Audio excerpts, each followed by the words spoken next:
And for more on this subject, let's cross now live to Bill Stutts. He is the senior counsel at the international law firm Baker Botts. Bill, we're so glad you could join us. Good evening. Thank you for having me here. So give us the broad outlines. Why is this happening and why is it happening now? Well, what we see here is essentially a conflicting result of two different sort of systems. One system is that for the strong and increasingly important ways of essentially protecting the financial system from abuse for money laundering and terrorist financing activities, as well as after the financial crisis, an increasing concern with the riskiness and remediation of the riskiness from the banking system. And then the third thing related on that same side is the power of economic sanctions, which are intended to prohibit people from transacting financial transactions with people or in areas that our governments want to isolate. On the other hand is the important work of the charities in particularly war-torn or strife-driven environments. On the first hand, we have a need for a lot of information. On the second hand, oftentimes that information isn't available. With respect to the first categories of issues. But Bill, let me interrupt you and just ask, you know, these charities haven't been, they haven't been operating for just, you know, a few days. They've been operating for years in many of these high-risk zones. What is it about the way that they're vetting the process and the people that they deal with that banks and the regulators suddenly don't trust?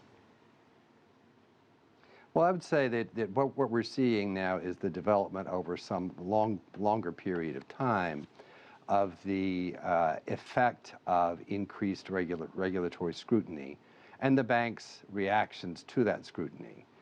Sometimes you would see these reactions referred to as de-risking, which means they are avoiding rather than dealing with the scope of the analysis of what the risk actually is. So why is it to their benefit then just to cut these charities off as opposed to really looking at if they're properly de-risking, if they're mitigating the risk as best they can? I mean, what we have now is an outcome where people aren't getting help because it's too risky, but that's always been the case.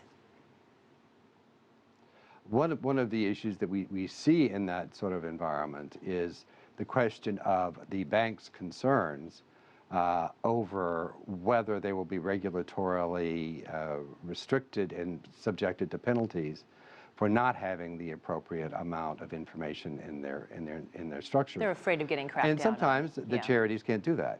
Right. Well, what are some possible solutions to this? Has there been a conversation growing about solutions? I mean, obviously, the World Bank is doing reports on this, and so it's not an unknown problem. What's the discussion? Well, what we've seen in the last about year has been a growing recognition that the three relevant communities, the charitable organizations, the banks, and the regulators, have an opportunity here to start communicating more effectively with each other.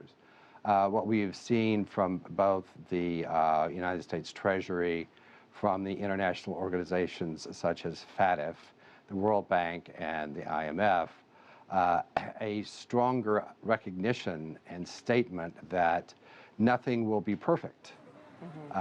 From the bank's standpoint, we're starting to see an understanding that the particular granularity of the risk can begin to be understood and accommodated.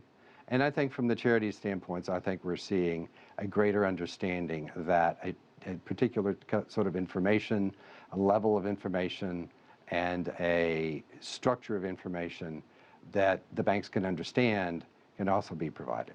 Let me just ask you, with just about 45 seconds left, Bill, what can people that donate to these charities do to make sure that their money is getting to these people, that things are going as promised, and what kind of pressure could they bring to bear to get this situation resolved?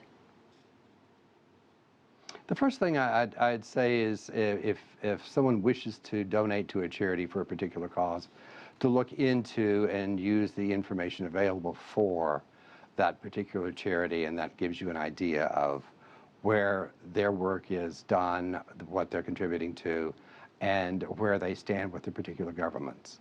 And in general, particularly, it's a matter of expressing views with respect to both the charities and the financial institutions about their understanding of the needs of both to provide the services necessary.